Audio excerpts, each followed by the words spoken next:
ఎలా ఉన్నారు? అందరూ బాగున్నారా? అందరూ బాగున్నారు. నేను మా మమ్మీ ఉండని. ఈరోజు కర్రీ ఏంటంటే నాలుగు ఆకుకూరలు కల్తీ పుల్లకూర చేస్తున్నాము. కల్తీ పుల్లకూరకు కావాల్సినవి పచ్చిమిర్చి, ఆనియన్,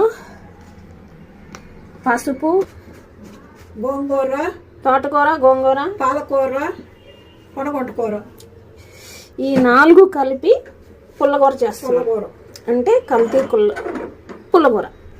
పుల్లకూర. ఇవి ఇప్పుడు శుభ్రంగా కడిగి అందులో వేసుకోవాలి. ఇప్పుడు కడిగిన ఆకుకూరలు ఇందులో వేసేసుకున్నాము.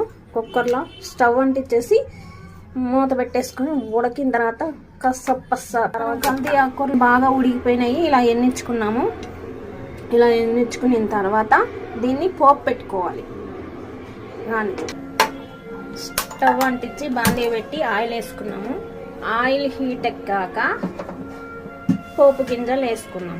ఆయిల్ హీట్ ఎక్కింది, పోపు గింజలు వేస్తున్నాం.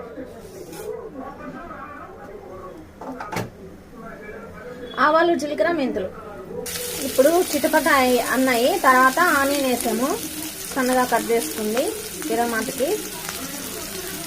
అది కొంచెం గోల్డ్ కలర్ రావాలి. ఇప్పుడు మనం కరేపాకు వేసాము. ఆ పోపుని ఇందులో ఇప్పుడు ఆ పోపుని వేసుకున్నాం కదా. ఇప్పుడు కళ్ళు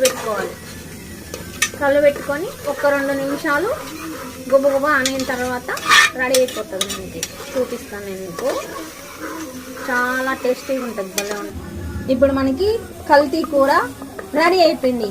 ఎంతో టేస్టీ కల్తీ ఆకుకూరల కర్రీ. సూపర్ అంటే సూపర్ ఉంటుంది. మీరు కూడా ట్రై చేయండి. ఎలా ఉందో కామెంట్ బాక్స్లో పెట్టండి. కొత్తగా చూసే వాళ్ళు సబ్స్క్రైబ్ చేసుకోండి. పక్కన ఉన్న బెల్లని టక్ కొట్టండి. Like and share. నెక్స్ట్ వీడియోతో మళ్ళీ కలుద్దాం మరో టేస్టీ వంటతోటి. అంతవరకు సైనింగ్ ఆఫ్. బాయ్.